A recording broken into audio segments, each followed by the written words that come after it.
untuk suatu keburukan, walaupun hanya bergaul sedikit, sehari atau kurang, itu sudah cukup mempengaruhimu. Assalamualaikum warahmatullahi wabarakatuh. Hadirin yang dimuliakan Allah Subhanahu wa Ta'ala, sesungguhnya Allah meletakkan kesuksesan, kejayaan, dan kebahagiaan hidup di dunia ini dan di akhirat, yaitu dengan mengamalkan agama secara sempurna, yaitu dengan mengikuti jalannya baginda Nabi Muhammad Sallallahu Alaihi Wasallam dan juga para sahabat radhiyallahu anhum. Hadirin yang dimuliakan Allah Subhanahu wa Ta'ala, dalam kesempatan ini saya akan membacakan kisah dari sahabat, yaitu tabi'in, yaitu tentang kisah Umar bin Abdul Aziz rahmatullah alaih yang tidak mengangkat hakim yang pernah diangkat oleh Hazaz. Suatu ketika Umar bin Abdul Aziz rahmatullah alaih melantik seseorang sebagai hakim di suatu wilayah. Kemudian seseorang memberitahukan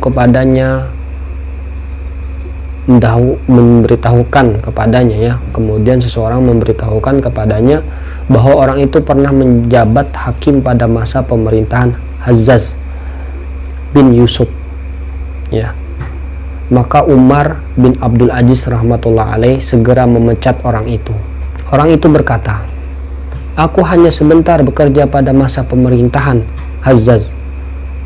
Jawab Umar bin Abdul Aziz rahmatullah alaih, "Untuk suatu keburukan, walaupun hanya bergaul sedikit, sehari atau kurang, itu sudah cukup mempengaruhimu," kata Umar bin Abdul Aziz rahmatullah alaih.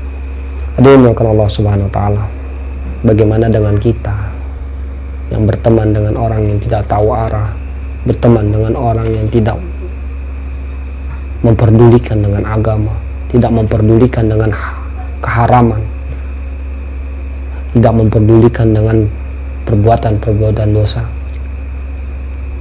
Dari sini kita dapat mengambil pelajaran itu, teman-teman, bahwa ketika kita memilih seseorang berteman, kita harus memilih secara agama, bukan karena penampilan maupun harta maupun dan jabatannya. Faedah dari buku ini, ya, pengaruh suatu pergaulan pasti akan membekas pada diri kita. Jika kita bersahabat dengan orang-orang yang bertakwa, tanpa terasa ketakwaan itu akan membekas dalam diri kita dengan mudah.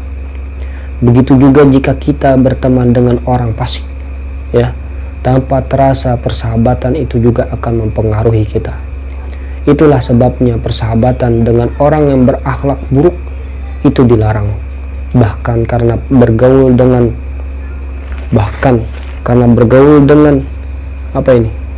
dengan binatang, seseorang dapat terpengaruh olehnya. Ya. Rasulullah Shallallahu Alaihi Wasallam bersabda, "Berbangga-bangga dan kesombongan menimpa orang-orang ahli unta dan kuda. Pengembala kambing akan bersifat lembut." Hadis riwayat Bukhari. Sabda beliau lainnya, "Permisalan bergaul dengan orang soleh seperti duduk di samping penjual minyak wangi. Walaupun tidak mendapatkan minyak misik, baunya tentu akan mengenai dirinya. Sebaliknya, bergaul dengan orang yang buruk akhlaknya seperti duduk di dekat dapur. Walaupun tidak terbakar apinya, asapnya tentu akan mengenainya." Dalam kitab Jam'ul Fawaid. Hadirin maka Allah Subhanahu wa Ta'ala, dari kisah ini semoga kita dapat mengambil pelajaran, dan apabila ada salah kata maupun perbuatan dari penyampaian saya mohon maaf. Semoga kita dapat mengamalkan dan menyampaikan. Mari kita tutup dengan doa kifaratul majelis. Subhanakallahumma wa bihamdik, asyhadu an la ilaha illa anta, astaghfiruka wa atubu ilaik. Assalamualaikum warahmatullahi wabarakatuh.